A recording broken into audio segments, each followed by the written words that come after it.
TS ni JP Alipio. Pabayaan niyo na po ha. Magkasundo lang tayo. Okay, tuloy natin to.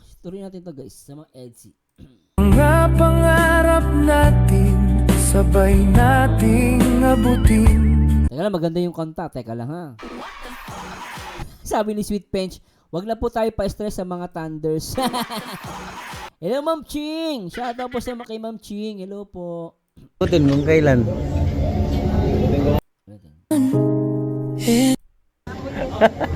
Kain na naman. Kaya, Hindi na ako nagsawa. Merry Christmas. O dito na pwede na pala. Ganda naman. Ganda at pogi. Ganda at pogi. Ano meron? Pambihira yan. Parang gender reveal. Gender, ano? Gender reveal? Gender reveal daw yata. May gender reveal ba tayong mangyayari? It's a prank. Dok, parang gender reveal daw. JP Alipio. Gender. Gender reveal ba yan? May sasagutin pa kayo mamaya. Kailan? Uy, papayad, dito nyo nasagutin kung kailan. Sa vlog ko. Dito nyo nasagutin kung kailan. Ganda ni Beyonce rito ah. Tahimik lang si Beyonce. Ba't tahimik si Beyonce rito? Ang cute niyo. Kailan ba? Sagutin mo na kasi. Ano all? Parang nag-away kayo ah. May tampuhan ba kayo? Para may tampuhan ah. Naramdaman ni JP. May tampuhan daw. May tampuhan ba? Ha? Hindi? Nag-away kayo? Oy, Beyonce, nag-away ba kayo ni Papa Eds? Medyo parang may tampuhan nga eh. Babay, nag-away kayo? Nag-away kayo? Wala naman pala. Akala ko meron, wala pala. Wow. Sorry na sa'yo. Sorry na. Bira. Di. Nagsasorry, di ba? Baba kong baba. Mas maganda ayos mo ang tanong. Alam mo, si Red Noveno talaga. Akala niyo, si Red Noveno daw? Kala ko si Kuya Red na lang nakasambero. Hindi ko lang nagtinay. Ganyan na ganda ang make-up kay Bensi. Simple lang. Simple lang. Ang ganda niya. So, wala eh. Siyempre, lalaki naman tayo. Ginger rebel da. Grabe ka, Christine, kay JP Alipio ah. Ano yan? Boss Marzano, react mo pa yung kay Eden at kay Philip. Kay Eden, try po natin ha. Sige, kumasingit ko mamaya. Pag pogi na kasi, pogi Uy, salamat Ma'am Marte ha. Salamat ha. Very good. na talaga yun eh. Kahit anong make-up pa. Palagi kong naaalala. Laki na improvement ni Beyonce. Itong batang to, laki din na in-improve, no? Parang si Carla din, laki na in-improve. Nung una nating pagkikita,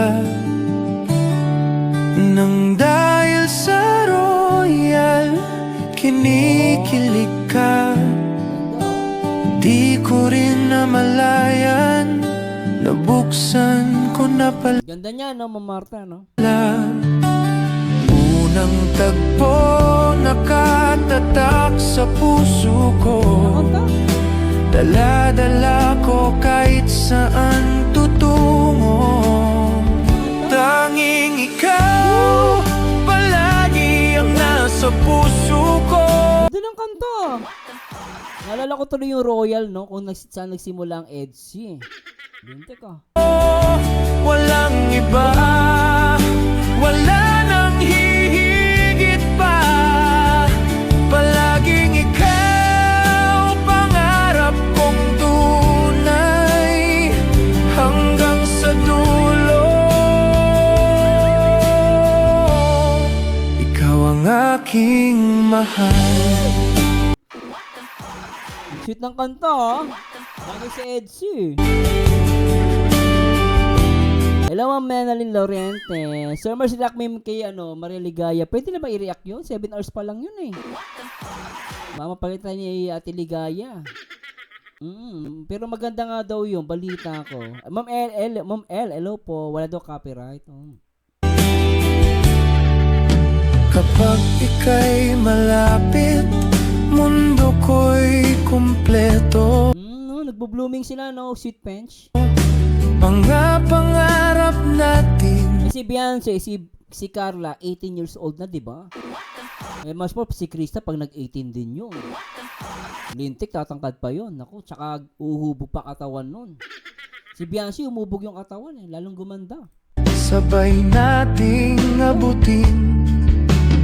Di ako bibitaw. Ganda ni Beyonce. Hawak ko ang iyong kamay sa Alam mo, Papay, huwag mo nang pakawalan si Beyonce. Huwag mo sayangin. Sayang yan. hirap at Yan no, Papa Eds. Kung napapakinggan mo ako, Papa Eds, huwag mo nang bitawan si Beyonce. Pakaswerte mo dyan. ginhawa. Ikaw at ako Bagay na bagay kayo. lamang. Tanging ikaw palagi ang nasa puso ko. Walang iba, wala nang hihigit pa. Palaging ikaw.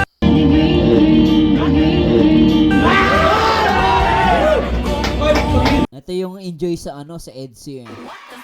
Oh, ang ganda ni Beyonce. Lintik Oh. Ay, hanggang sa dulo. Ikaw ang aking mahal.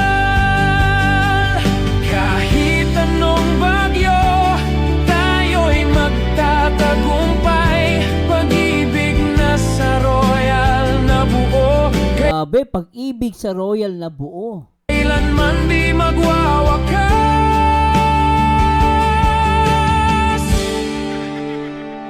Tanging ikaw palagi ang nasa puso ko.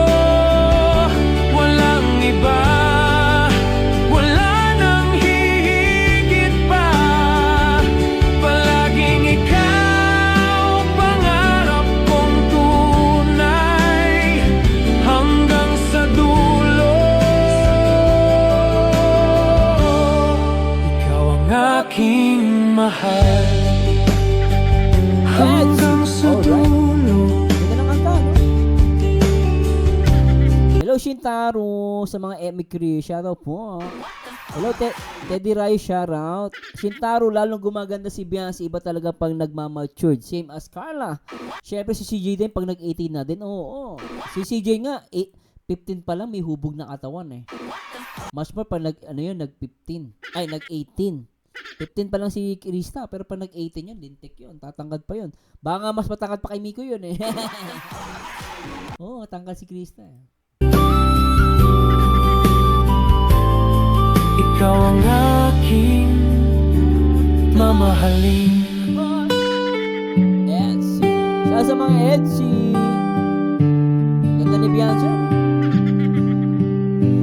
Hello, Ma'am Richie Dugayon. Nakaabot din ng live. Sobrang busy din sa ganda. Busy sa Viva Max. Lintik ka. Magkano bayad mo sa Viva Max? Sabi ni Mariby Francisco. Ano yan? Mariby Francisco, ikaw ang walang panama kay Beyonce. Matured si Carla. Majoke yun. Wala nga nagbago dyan. Mabuti pa si Chris. Sobrang nag-evolve. Ano ba yan? Alam nyo kayo nag-aaway? Totoo lang po ha. Huwag na kayo mag-away dyan. Ako, ay ma'am, huwag nyo na magpatulan. Alam nyo, lahat sila may nagbago. Huwag na kayo magtalo-talo. Lahat sila magaganda. Huwag na magtalo, Mariby Francisco at kay Ma'am Christine. Okay? Basta sila magaganda.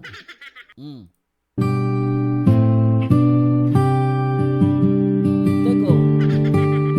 Sarap. Ano daw? Congrats Beyonce kasi leadership sa school. Wow, talaga? Magi akong sanay sa pangakong napuputol. sa mga salitang nauuna pero Oo nga eh, wala nang comparison. Lahat po yan magaganda. Totoo lang, yung ganda nila, di natin kapantay yung ganda nila. nauubos.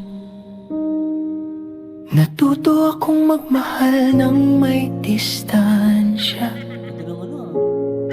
para kapag umalis ka, hindi na masyadong masakit. Bawat yakap may reserbang takot, bawat ngiti may nakatagong luha. Oo, Popski, Montilla, ikaw lang maganda. Huwag na kayo magtalo-talo, si Popski na maganda. Oo. Si Popski kasi malaki tutot niyan. Kaya maganda. Diba no? Huwag kayo magtalo. Basta si Popski lang maganda, Montilla. Pinili kong wag umasa kasi ang umasa madalas nasasaktan. Hindi Retake, Papa Ed! Ano yan? Kiss o pahigop? Parang pahigop yung kiss mo eh. Grabe yung anong uso dito ni Papa Ed eh, oh. Di mo alam kung kinis pa o inihigop si Beyonce. Inaasar ko lang yung mga basya ni Papa Eds, ha? Ay, Papa Ed, parang inihigop si Beyonce. Lusaw na naman ng mga tungaw. Hello, Ching de la Cruz. Lahat sila maganda kaya sila piniling Big Four. Tama, Ma'am Ching de la Cruz, no? ko, hindi ako para sa pag-ibig ng puso ko'y sanay ng masukatan, pero Ay, oo, ah. Mang Wendy. Mag-ingat ka, ma'am. Ilalabas ko po ang ano ko, listahan ng Top Basher 2026. Baka mapasama ka, ma'am, doon. Sabi kasi nila, real ang Jomka, pero mas real yata ang Pranjoy. Ma'am, wala akong pakialam kung ano paniniwala mo, ma'am. Kung ang paniniwala mo, ang Pranjoy ang real, edi so be it. Kung paniniwala ng mga iba, Jomka is real, wala natin tayong pakialam doon. Eh sabi nila, yung pakialam, ang pakialam ko sa sabi nila. Ano naman pakialam nila sa sinabi mo? Alam mo, mama, baka mapasama ka sa 2026, Top Basher. May premium, ma'am. Corona Tinik. Sa magna number 1, ako magsusuot, Corona Tinik. tahimik at sinira ang mga paniniwala ko noon. Ayokong umasa, ayokong umibig ng ganito. Pero sa lahat ng batas na ginawa ko sa sarili ko, ikaw lang ang nilabag ko.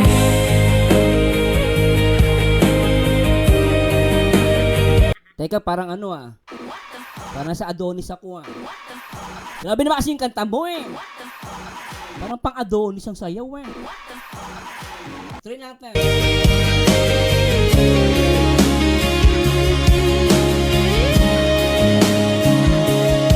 Kita ko sa mga mata mo ang pagod, parang alam mo na kung paano masaktan. Kaya hindi ka nagsalita ng habang buhay, mas pinili mong patunayan sa araw-araw. Tinanggap mo pati ang katahimikan ko, pati ang mga gabing hindi ako okay. At sa unang pagkakataon, hindi ako tumakbo palayo.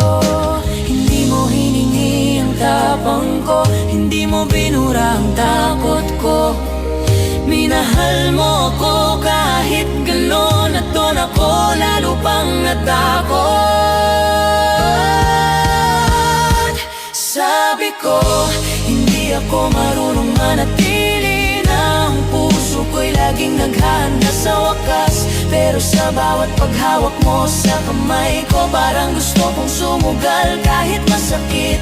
Takot pa rin akong masaktan, takot pa rin akong maiwan. Grabe ito. Hay! Sabi na sa, hoy, baka, kung ano madukot mo dyan. Baka iba madukot ko. Pero laban sa lahat ng takot ko, ikaw ikaw lang ang pinili ng puso ko.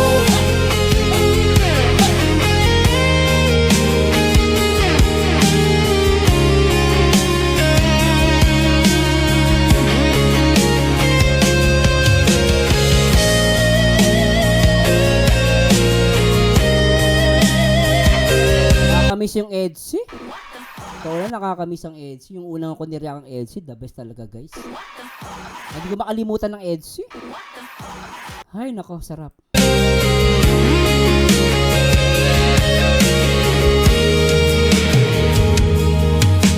Ay, ganda ni Beyonce, oh. Wala ka man balang araw, alam kong Ganda ni Beyonce, no? Tita Yap, I don't care kung di sila magshota in real life. The important is masaya ako. Basta sinilibre ko sila. Love you, EDSI, forever! Yan ang solid EDSI. Di ba, Ma'am Tita Yap, no? Yan ang solid EDSI. Hello, Deborah. Shout kay Deborah, Dave Christian. Hello. Ma'am Franz Pontilla, Jeremias Nazaret at Ninita Kunanan. Hello po. Sa Mami Chris, ano pong gusto nyo i-react natin? kakayanin ko. Sanay na akong maghilom mag-isa, sanay na akong magpanggap na buo. Pero kung may isang taong handa kong ipaglaban, kahit nanginig ang kamay, ikaw yon.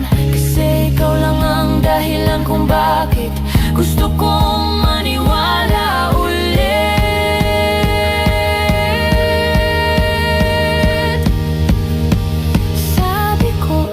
Hindi ako para sa pag-ibig hanggang dumating. Alam nyo guys, ito baka magtakay, Sir Merzano, ba't di mo sinasabi? Alam nyo kasi, na ano na ako guys natuto na ako Kaya minsan sinasabi ko sa inyo, kung ano na lang po ang tingin nyo sa mga love team, nasa inyo pong desisyon yun. Nasa inyo pong desisyon yun kung sa tingin nyo kung ano. Pero ako nakikita nyo naman, di ba? Maramdaman nyo naman yan Pero tama si Tita Yap. Kahit anong mangyari, 'di ba? Masaya siya sa favorite love team niya, ang EDSI. 'Di ba no? At pinatunayang mali ako, hindi kita hinihingang mangako nang walang hanggan. Huwag mo lang akong iwan sa gitna ng takot ko. Hindi ako perfecto, hindi rin matapang, pero kung pipili ulit ang puso ko sa Tsaka alam nyo pa, totoo lang po, ang love team po, bago magkatuluyan yan, it took times talaga po. Lalo sa EDSI, marami po pagdadaanan yan Pwede pa nga on and off yan No, ito sa lahat na lang, sige. Ang EDSI pwedeng on and off. Kasi, alam nyo, mga bata pa sila Alam mo, ang isang love team, hindi basta-basta nagkakatuluyan yan, on and off. Ang Rochelle lang, ang Rochelle talagang diretso, no? Pero, normally po, hindi sila para-pareha. So, possible on and off. May okay sila, hindi sila okay. Okay sila, hindi sila okay. Bisa mag-aaway yan, magtatalo-talo. So, normal po yon. Pero, it took time para talagang ma-develop talaga yan. Nasa kanila yon. No? Tsaka, malalaman naman natin kung ano yung totoo Sabi ni Shidhana, based sa kilos ng Jungkook at EDSI, real life couples na sila. May Chris supporters sila. O, yan May Chris may sabi niya hindi yan Jungkook, si Shidhana. Sabi niya, based sa kilos ng Jungkook at EDSI, real life couple na sila. May Chris supporter here, di ba? Hello, Belinda Abo. Nabubuhayin ako, Sir Mers, pag nireaction mo ang EDSI. Kasi dahil daming issue sa kanil love ko ang EDSI, huwag kayong mag-alala, madam. Yung issue, pabayaan nyo na yung issue. Basta tayo, masaya tayo sa EDSI, di ba? Sabi ni Ruth Bacos, ang mag-asawa nga, naghihiwalay. What more love team lang sila, di ba? Yan ang doon, di ba? Yun ang solid. Hello, Ma'am Amri. Happy birthday kay Ma'am Amri. Kayo ba yung may birthday, Ma'am Amri Glorioso? Sabi ni Amri, parang kami mga milkshoners, wala kaming pakialam sa basher, basta masaya kami. Kung anong meron sa Mikris, di ba? Tama yun Ma'am Teresita, hello po. Sa gitna ng takot ko, hindi ako perfecto, hindi rin matapang, pero kung pipili ulit ang puso ko sa lahat ng pwedeng masaktan ako, ikaw lang ang pipiliin ko. Hindi ko sasabing handa na ako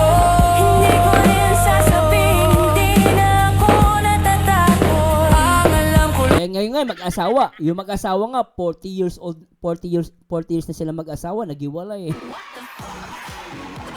'Di ba? Meron nga mag-asawa 40 years na sila, naghiwalay. So hindi mo masasabi ang buhay. Sabi ni Ching de la Cruz, sabi niya, "Panatik ako sa Aldab. Akala ko magkakatuluyan pero di pala. Pero I pray na magkakatuluyan ng LC. Marami masasaktan, di ba mo no?" Ako ma'am, Aldab, ano din ako, supporters ako eh. Oo, sa Aldab. Kahit nag-work ako, nanonood ako diyan. Inuulit-ulit ko pa noon. Aldab pansa ko eh. Pero masaya pa rin ako sa Aldab kasi di sila nagkatuluyan. Pero syempre, kung magiging sila, di bonus na lang. Sinasabi naman ni Kalinga Prab eh, wala naman siyang binigay na assurance sa atin na, hindi, sige, pag pinaglaptin ko, mag-aasawa yun. Wala namang ganon. At hindi natin hawak ang buhay ni Numan. Puso nila yan. Pero ngayon, for me, no, ako naniniwala ko kay Shidhana. Based sa mga kilos, talagang real couple daw ang Jomcar, ang EDC. Ngayon, kung ako tatanungin nyo guys, kayo po ang magdidesisyon, hindi po ako. Kasi nakikinood lang din ako. Tsaka maramdaman mo yun. Di ba? Maramdaman mo yun, di ba? Ang Pranjoy kasi, iba sila eh. Ang Pranjoy, iba din eh, no? Ang Pranjoy, nagtitiktok. Silang dalawa, mag-solo. Ang Mikris, nag-photography, solo din. Ang Jomcar naman, nakita ko sa Singapore yan. Pupunta si Carla sa banyo, pupunta rin si Papa Joe sa banyo, susundan niya si Carla. Tapos naman sa EDC, ang hindi ko makakalimutan, yung kilikili ni Beyonce, pinapaamoy niya kay Eds. So hindi ko maano yung guys, doon ako nagbe-base sa mga napapanood ko. Sa nakakita, kilikili papaamoy mo sa lalaki. Di ba, sa akin yun, doon ako nagbe-base. Ngayon, nasa inyo na kung ano paniniwala nyo. Yung Katniel, yung Katniel, yung Katniel lang, gigigil ako dyan. Sabi ko, ang daming love team naghiwalay, pero ang Katniel solid. Kita mo, naghiwalay din, sayang. Pero naging sila din. Naging sila in real life. Hindi na lang, di ba, no, naging real life couple naman sila eh. Kaya lang hindi talaga tumagal. Ganun talaga. Sabi ni Shidhana, damdamin nila hindi natin pwedeng itigtaan, di ba, no? Maraming salamat sa mga LC ha. Pasensya na po, medyo napasingit yung ibang usapan dito. And ako po, I'm happy sa LC. And yung talaga dito guys, talagang malaki ang pagkakaiba ng LC noon at ngayon. And I'm hoping na kung meron silang tampuhan, hindi na mo maiwasan yan. Lalo pag magjowa, nagtatampuhan talaga, nagkakainisan minsan. Pero sabi nga ni Kalinga Prab, mas maganda pa rin magpakumbaba. At nakita ko naman okay naman si Beyonce sa si Papa Eds. Kaya maraming salamat po sa mga Edsy ha. And supportahan po natin sila. Hello Pilipinas,